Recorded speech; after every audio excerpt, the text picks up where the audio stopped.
A todos, saúdo a todos com a graça e com a paz do nosso Senhor Jesus Cristo, amém?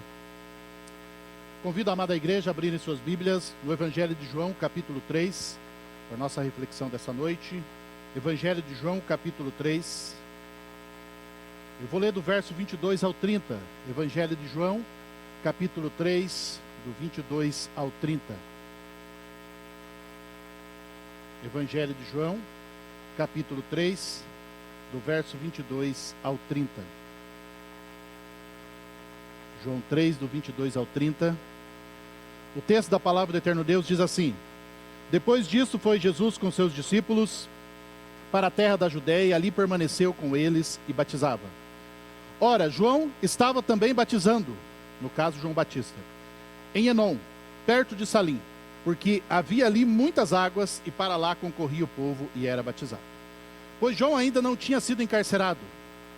Ora, entre os discípulos de João e um judeu suscitou-se uma contenda com respeito à purificação. E foram ter com Jesus e lhe disseram: Mestre, aquele que estava contigo, da além do Jordão, do qual tens dado testemunho, está batizando, e todos lhe saem ao encontro. Respondeu João: O homem não pode receber coisa alguma se do céu não lhe for dada. Vós mesmos sois testemunhas de que vos disse: Eu não sou o Cristo, mas fui enviado como seu precursor. O que tem a noiva é o noivo. O amigo do noivo, que está presente e o ouve, muito se regozija por causa da voz do noivo. Pois esta alegria já se cumpriu em mim. Convém que ele cresça e eu diminua. Amém? Oramos mais uma vez.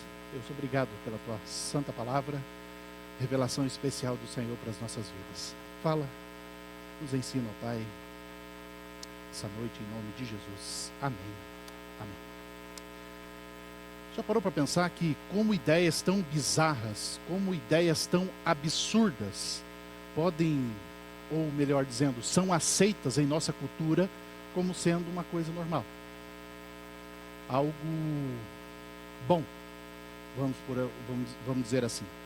E é interessante que, para entendermos isso, por que isso acontece, há uma teoria chamada janela de Overton, que é uma estratégia usada justamente para manipular o comportamento das pessoas sem que elas percebam.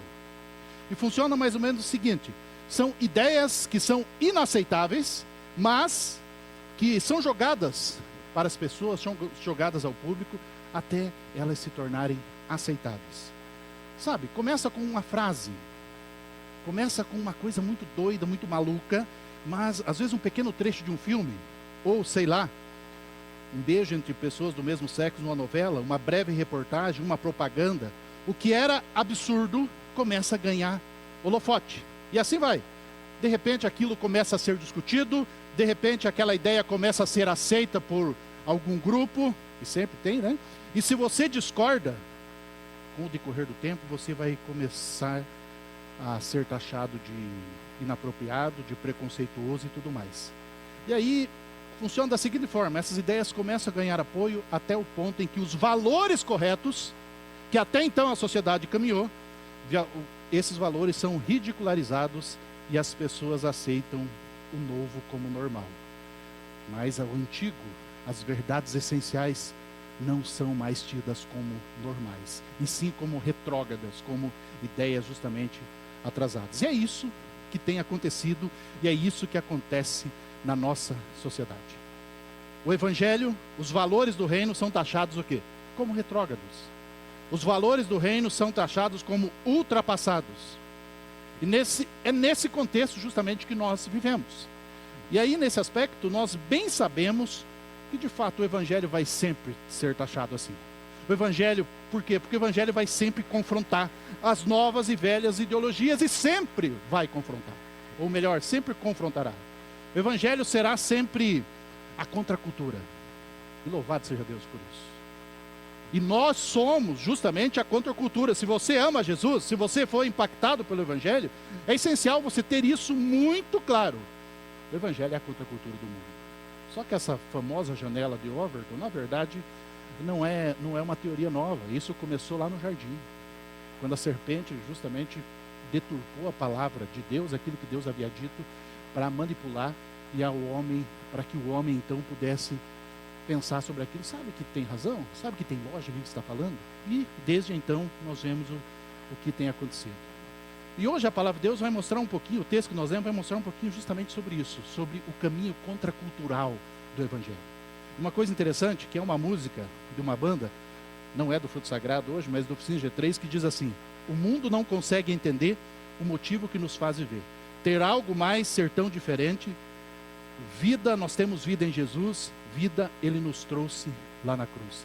O nome dessa música é chamado Contracultura e fala justamente sobre isso. Como que o Evangelho é contracultural.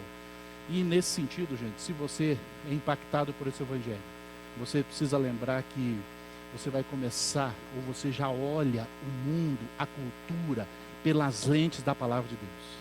O complicado é quando você começa a olhar a Escritura, a palavra de Deus, pelas lentes da cultura. Aí a coisa fica complicada. Aí você precisa repensar, inclusive, se de fato você foi impactado mesmo pelo Evangelho.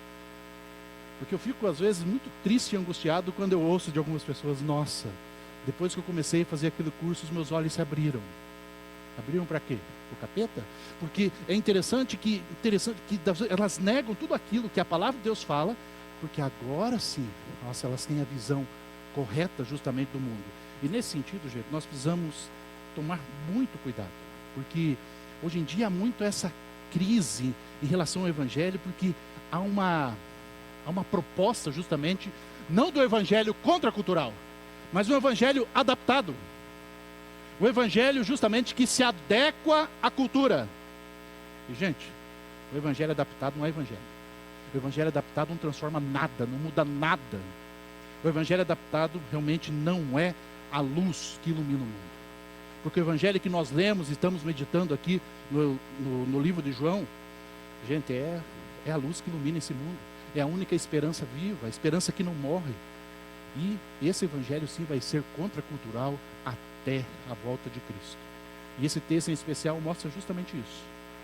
O que nós vemos aqui é que depois de uma longa conversa abençoadora, transformadora, contracultural de Jesus com Nicodemos, Jesus continua a sua jornada proclamando esse Evangelho contracultural e pelo interior ali da Judéia, mais ou menos na região metropolitana ali de Samaria, né? Depois de Prudentópolis ali, você segue reto pela 277 e chega lá. E em Enom aqui significa justamente fonte de água. E essa região era conhecida justamente por fontes abundantes de água. E Jesus está aqui, e João também está lá. E nesse contexto, novamente aparece personagem que já está presente nos primeiros capítulos de João, e é a última vez que ele aparece aqui, que é João Batista. Alguém que pregava e vivia esse Evangelho contracultural. Aqui, na verdade, é a última aparição de João Batista nesse Evangelho. Ele será lembrado depois, lá no capítulo 5, por Jesus, mas se você conhece a história de João Batista, e depois ele será decapitado, né? E João Batista continuava o ministério dele, batizando pessoas, apontando para Cristo, que é o Cordeiro de Deus, que tira o pecado do mundo. A mensagem de João Batista, sim, mexia com a cultura da época. E é claro que a presença de Jesus, com certeza, estava bagunçando ali aquele contexto, mexendo com a cultura da época. E nesse sentido, nós vemos aqui algo interessante acontecendo, desde o começo do Evangelho, que Jesus está ganhando popularidade.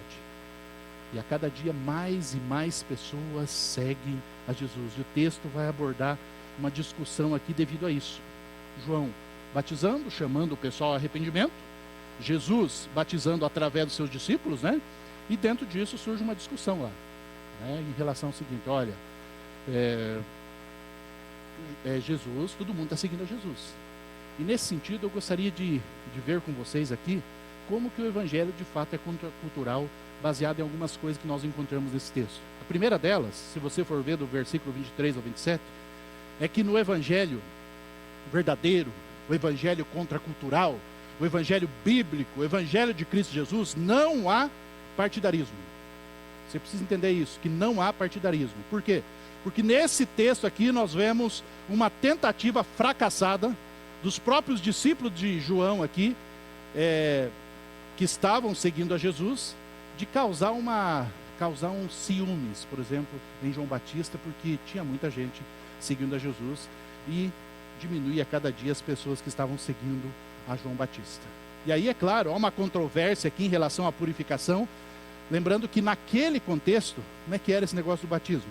É que, lembrando que ainda estavam vivendo, é claro, o contexto ali do Velho Testamento, e havia ritos de purificação da lei de Moisés que não eram simplesmente relacionados à higiene, mas eram relacionados ao culto mesmo. Só para você ter ideia, um exemplo, lá em Êxodo 30, 17 a 21, fala que os sacerdotes deveriam lavar as mãos e os pés antes de entrarem no tabernáculo.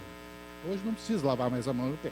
Mas em Levítico 11, 32 a 35, os utensílios que tocassem em animais impuros deveriam também ser lavados. E aí, é claro, havia essa discussão em relação à purificação, e nesse contexto, João estava batizando, também era um rito de purificação, mas chamando as pessoas ao arrependimento, preparando ali para a chegada do Messias. Lembrando que João mesmo disse, né, que ele veio justamente apontar para o Cordeiro de Deus que tira o pecado do mundo.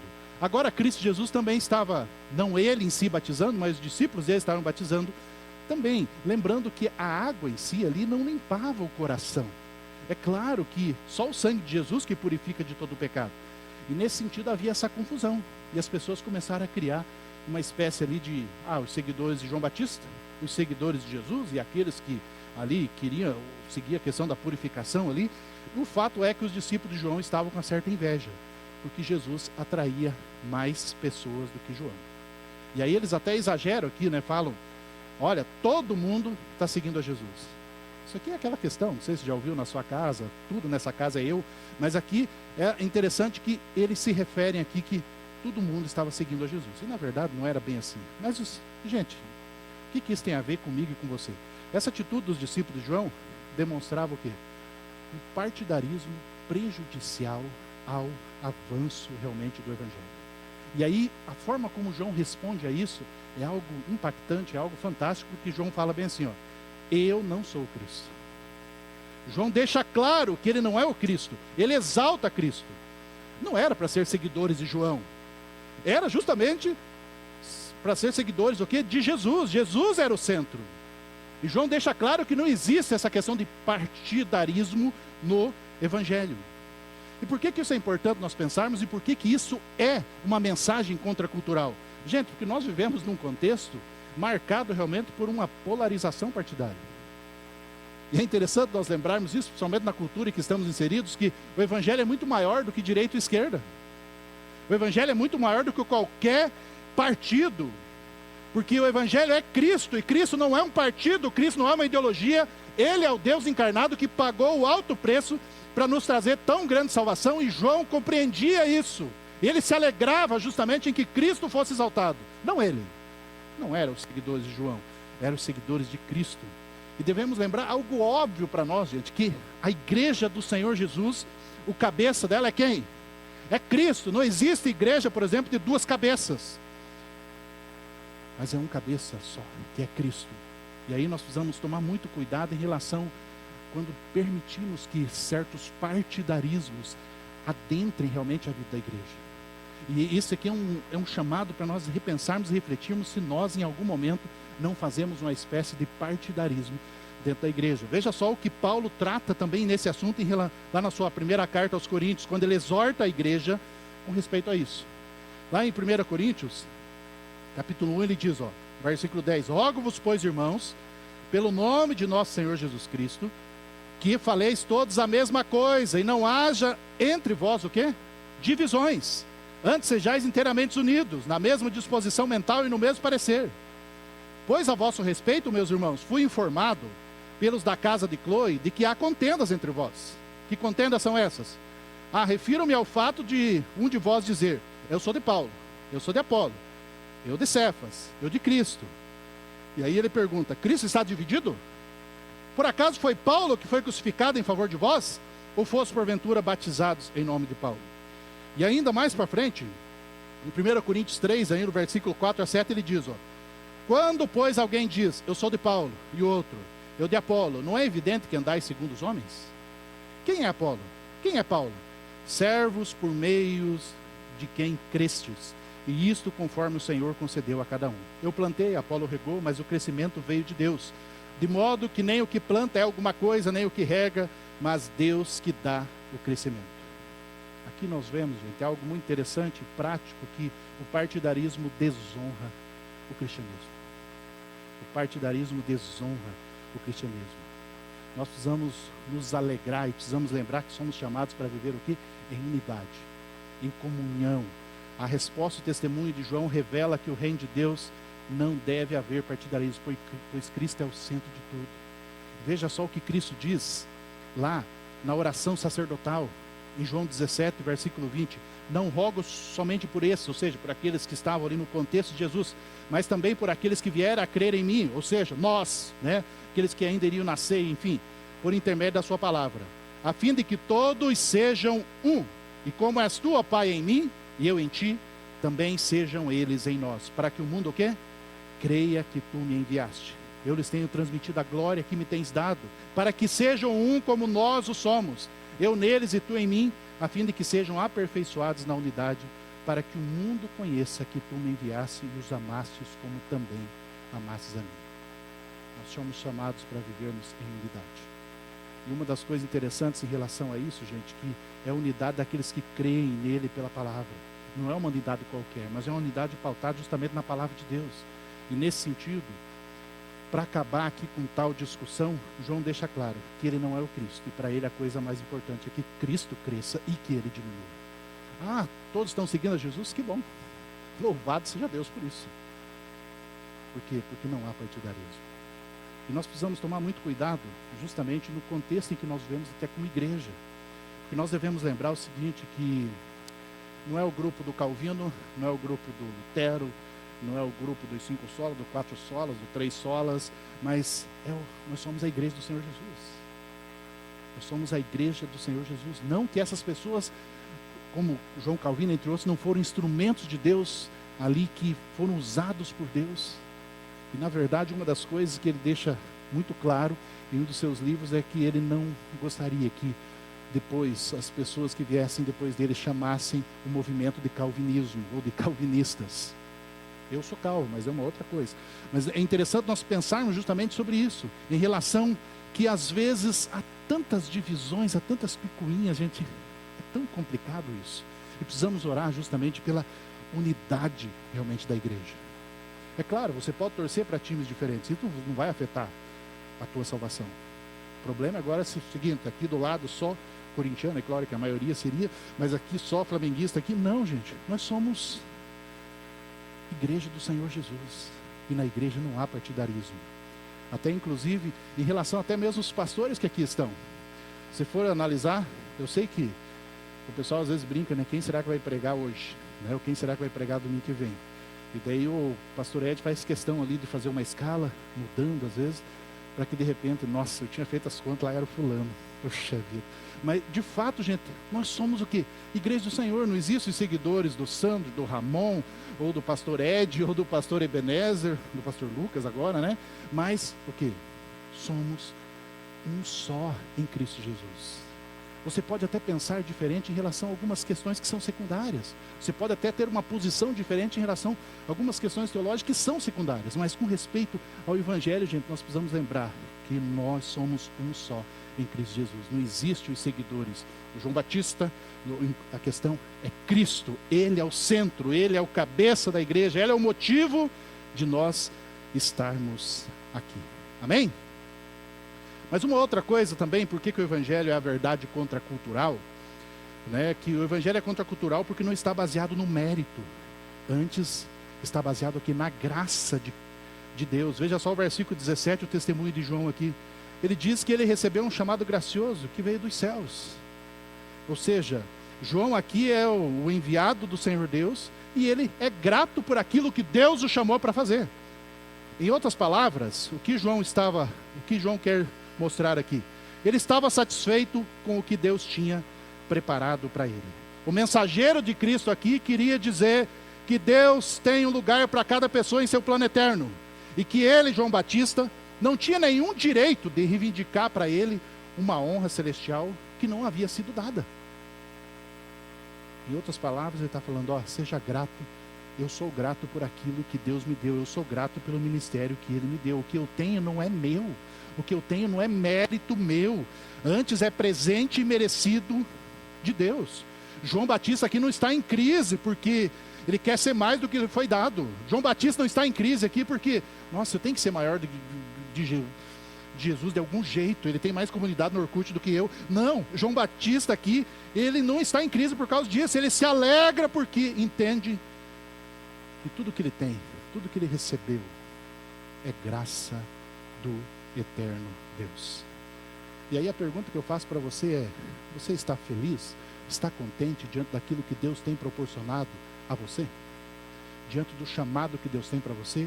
Ou você é alguém que vive às vezes amargurado, murmurando, e não consegue descansar, não se contenta diante daquilo que Deus tem proporcionado a você? Você quer sempre mais. Eu acho que não é isso. Eu queria ser igual fulano. Eu queria tocar bateria igual Leland. Eu queria isso ou aquilo. Não, nós precisamos nos colocar humildemente diante de Deus e lembrar que Ele preparou as boas obras para que nós andássemos nelas. Lançarmos diante dEle, sim, as nossas expectativas, os nossos anseios, os nossos sonhos, para que Deus ajuste os nossos anseios aos dEle e sejamos gratos por aquilo que Deus tem proporcionado a nós. É interessante sobre essa questão da vocação, sobre aquilo que Deus nos dá.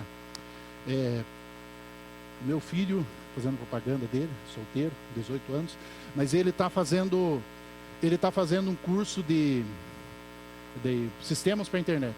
E, gente, quando eu vejo ele trabalhando, eu não entendo nada. Eu não entendo nada daquilo que ele está fazendo. Mas eu louvo a Deus porque Deus dá capacidade para ele nesse sentido. Cabelo também. Mas uma coisa interessante nesse aspecto é que, gente, às vezes você quer ser o que Deus não chamou você para ser. E Deus fica angustiado, porque, mas eu queria saber como fulano, eu queria fazer isso como ciclano. Gente, nós precisamos nos colocarmos humildemente diante de Deus, do Deus que realmente nos capacita, é Ele que nos dá a nossa vocação, a sua vocação, o seu chamado. É de Deus, onde Ele tem colocado você, o que Ele tem dado a você, talentos e tudo mais, louve a Deus por isso, seja grato a Deus por isso. E se há insatisfação no teu coração em relação àquilo a vida que você tem, sei lá, o trabalho que você tem, então ore ao Senhor, busque a presença dEle, peça a Deus sabedoria e discernimento para compreender, se é murmuração mesmo, ou se é Deus está incomodando você para você ir para um outro caminho. Mas, gente, não viva realmente murmurando, antes louve e agradeça a Deus por aquilo que Ele lhe dá. E lembrando sempre que em tudo isso, em tudo aquilo que nós fazemos, todas as funções aqui, todos os dons, talentos aqui, o fim principal é o quê? É glorificar a Deus. É glorificar a Deus. É glorificar a Deus. Amém? João Batista mostra consciência em seu chamado ao não aceitar a ser mais do que Deus o nomeou para ser. Ele não quer ser Jesus. Ele louva a Deus por aquilo que Deus realmente tem feito através da sua vida. Muitos líderes, infelizmente, às vezes ao perceberem o sucesso, eles se enchem de soberba, né? E vão além daquilo que receberam, ou querem ir além daquilo que receberam, e daí caem feio. Por isso precisamos ser gratos àquilo que Deus tem colocado em nossas vidas. Seja a profissão, o chamado que Deus tem para você, a vocação, louve e agradeça a Deus por isso, porque vem do céu, é presente do Senhor, não é mérito seu, não é porque você, nossa, mas eu sou bom, hein? Gente, é graça realmente do Senhor. Amém? Mas uma outra coisa aqui, por que o Evangelho é contracultural? O Evangelho é contracultural porque o protagonismo total é de quem? É de Cristo Jesus. O único protagonista aqui dessa história é Cristo Jesus. E aí uma coisa interessante é que no Evangelho não existem pessoas protagonistas. O protagonismo é Cristo Jesus. João usa aqui a metáfora até do noivo, aqui que ele se coloca como amigo do noivo. Ele se alegra em ser amigo do noivo, que presta serviço ao noivo, que cuida de tudo para que o noivo, para que o noivo vá bem e fica cheio de alegria por isso. João Batista afirma que a noiva aqui pertence a quem? Ao noivo. E ele se alegra realmente em ajudar o noivo, em servir ao noivo. Que noivo é esse aqui? Ele está falando de quem? De Cristo Jesus. De Cristo Jesus. João Batista lembra que ele não é protagonista de nada. Ele não veio justamente para ser o maior influenciador daquele contexto. Ele não veio para ser o Pablo Marçal do contexto ali. Não. Ele veio justamente para servir ao noivo. A noiva deve ser levada ao noivo. E é isso exatamente o que João está fazendo. Ele aponta constantemente para quem? Para o Cordeiro de Deus, esperando que muitos o sigam. Uma coisa fantástica que esse texto vai nos mostrar, gente, é que João não quer desviar a atenção do noivo para ele. João não quer desviar a atenção de Jesus para ele. Mas ele fala aqui que ele quer desaparecer. Ele quer desaparecer. E de fato ele vai desaparecer. De fato ele vai desaparecer. João, aqui ele está cheio de alegria por cumprir o seu papel. João não vê o decréscimo de seu ministério como algo ruim. Nossa, tantos likes para Jesus e nem um like para mim. Não, João Batista, ele se alegra com isso. Se alegra com isso. Se alegra. Saber que Jesus Cristo é o protagonista. Ele não fica triste por saber que todo mundo está querendo seguir Jesus. Ele se alegra, se regozija. E eu gosto muito de uma frase nesse sentido de John MacArthur que diz o seguinte: a medida do sucesso de qualquer ministro não é quantas pessoas o seguem, mas quantas pessoas seguem a Cristo por seu intermédio. Isto falou muito ao meu coração. Porque sinceramente, gente, todos nós, principalmente nesse contexto de seguidores, nós vivemos realmente ali sendo tentados nessa área. Sabe aquela questão assim de você, nossa, eu já atendi pessoas, e você tem um problema com isso, estamos aqui para aconselhamento, todos os pastores aí. Eu já atendi uma vez uma pessoa que estava em crise justamente porque tinha uma pessoa lá que não estava seguindo ela no Instagram, sei lá onde. Mas eu falei, nossa. E você acha que aquilo assim, eu tratei aquilo de uma forma, eu não sou muito de brincar, mas eu brinquei com a questão e a pessoa não gostou muito. Ela falou, não, é sério, pastor, eu estou em crise com isso. E daí eu falei, poxa vida. Tantas pessoas com problemas muito maiores.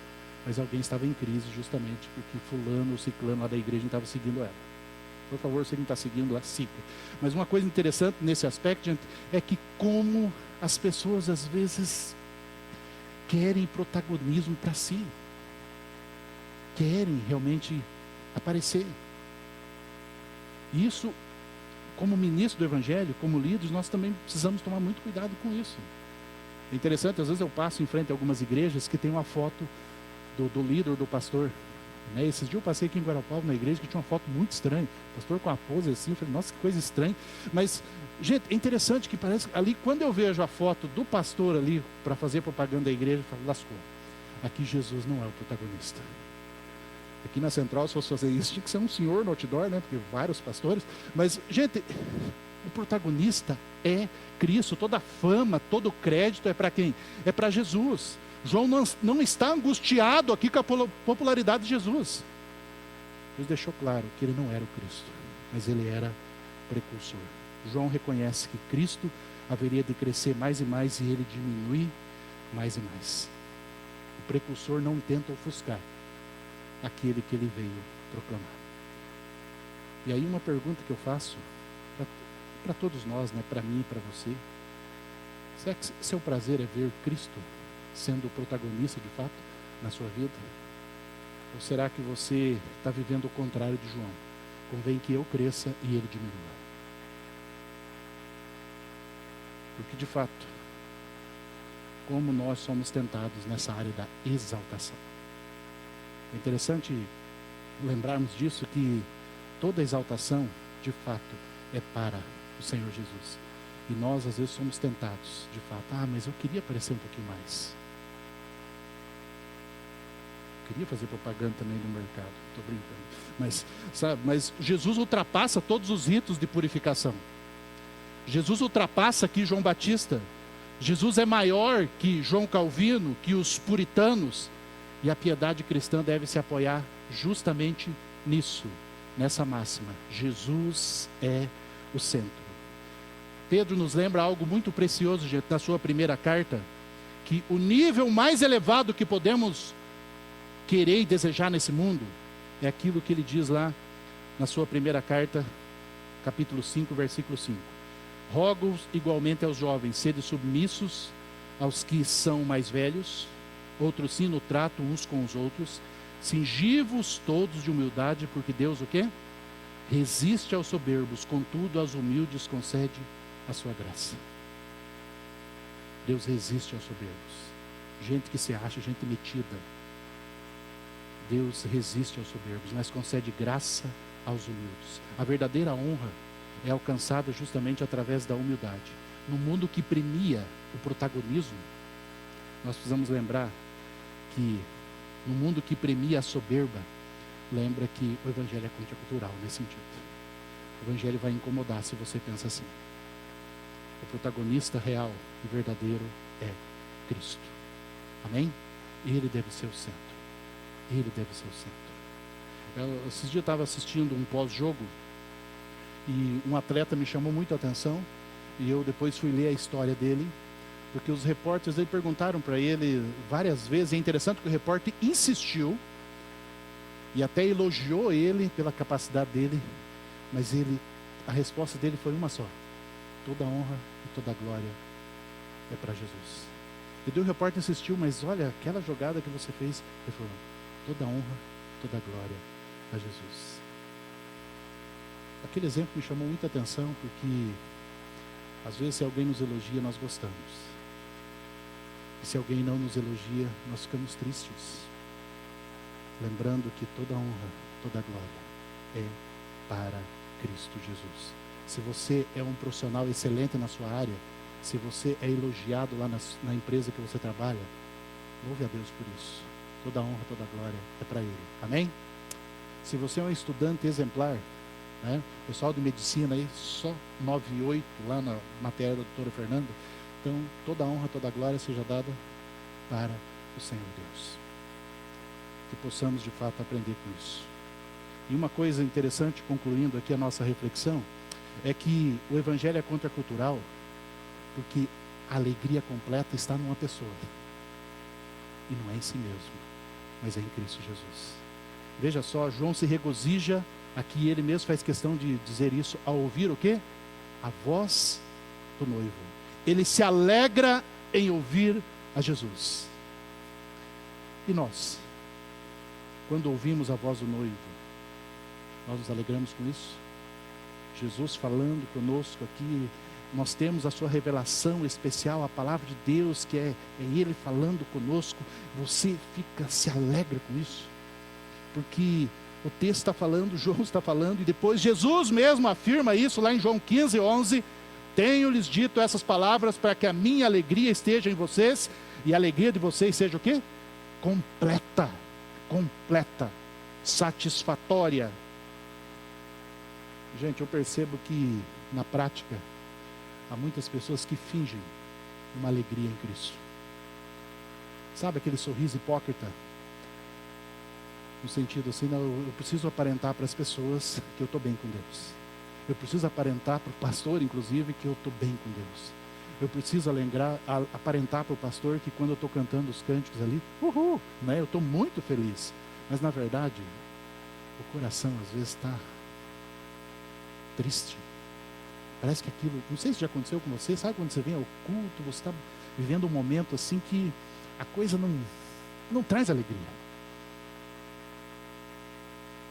E aí a pergunta é: o que fazer quando isso acontece? Para você se voltar para aquele que de fato é a fonte de alegria completa e falar: Deus, alegra meu coração, muda, eu não quero continuar vivendo assim, porque eu sei que a tua palavra é verdade, eu sei que o Senhor, é no Senhor que há alegria completa. Então, Pai, muda isso no meu coração. Eu creio como nós precisamos de fato reafirmar essas verdades. E aí eu pergunto mais uma vez para você: você se alegra em ser amigo de Jesus? Você se alegra de fato em ser filho do Deus eterno? Porque João aqui deixa muito claro que quando ele ouve a voz do noivo, o fato de ele estar junto do noivo, isso alegra o seu coração. E ele mesmo aqui afirma no texto aqui, pois esta alegria já se cumpriu em mim. Queira você ou não, concorde você ou não, a alegria completa não é naquilo que você pode alcançar. A alegria completa não está realmente na tua situação financeira. A alegria completa não está na estabilidade lá do seu trabalho. A alegria completa não está na sua capacidade justamente de tentar resolver os problemas. A alegria completa não está na sua inteligência. A alegria completa você não vai encontrar em nenhuma ideologia, nenhum bar. A alegria completa está naquele que de fato é o nosso Redentor, o nosso Salvador, o protagonista da nossa história, Jesus Cristo. Nele há satisfação completa. Eu repito uma frase que eu gosto sempre de usar, que diz que todo ser humano tem um vazio no seu coração que é do tamanho de Deus. Somente Deus pode preencher esse vazio. Somente Ele pode trazer alegria que de fato você às vezes não encontrou ainda e está buscando. É somente nele. Amém? E João aqui encerra com uma frase contracultural mesmo. Isso aqui é contracultural. Ele fala aqui da alegria em ser pequeno, para ser cheio de Jesus. Que loucura! Como assim? A alegria está na grandeza, mas João deixa muito claro que a alegria dele em ser pequeno para ser cheio de Cristo Jesus. Que Deus nos ajude, que Deus nos abençoe e que de fato isso seja verdade realmente para as nossas vidas. Lembrando que, olha só o que João afirma a respeito de que Jesus afirma a respeito da importância de João Batista.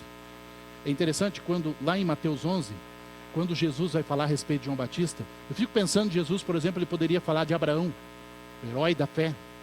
Ele poderia falar de Moisés. Mas olha só, Jesus faz questão de lembrar da importância de João Batista, dizendo o seguinte: em verdade vos digo que entre os nascidos de mulher, ninguém apareceu maior que João Batista.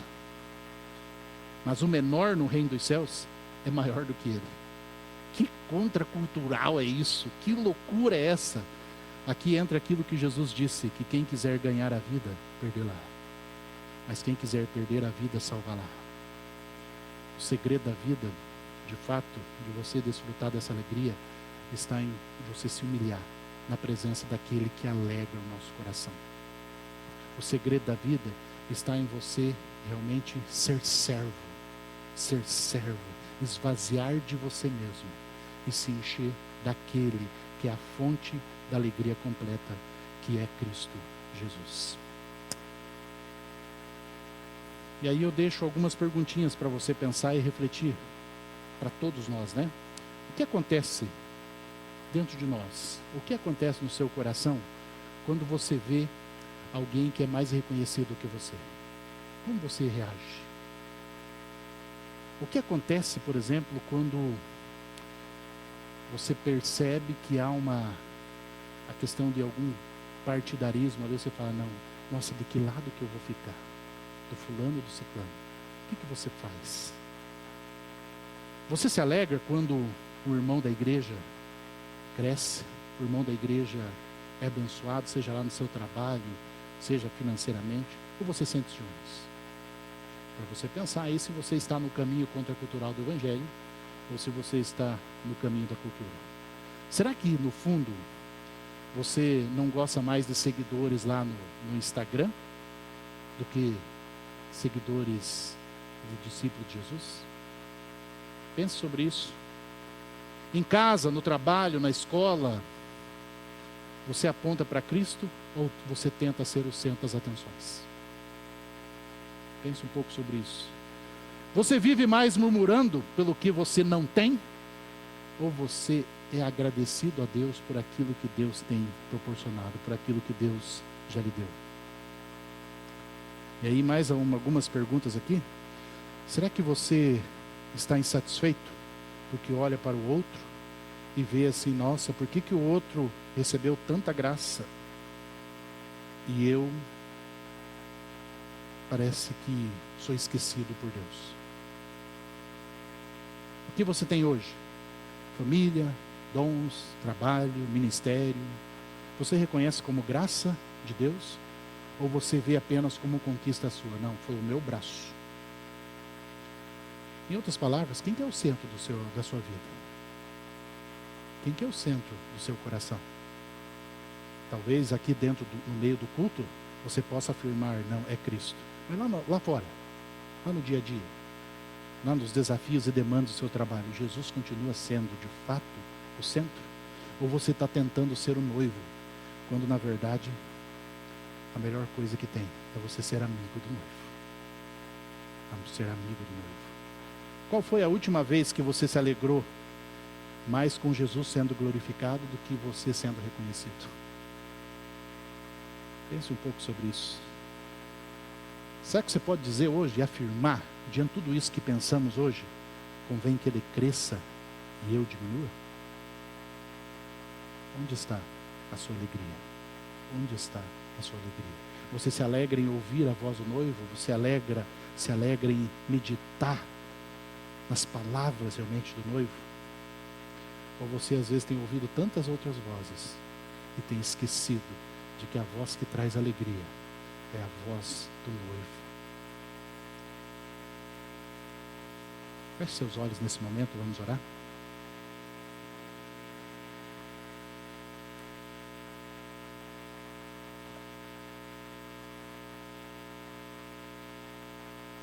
Obrigado, Pai, pela Tua palavra, que é viva, que é eficaz.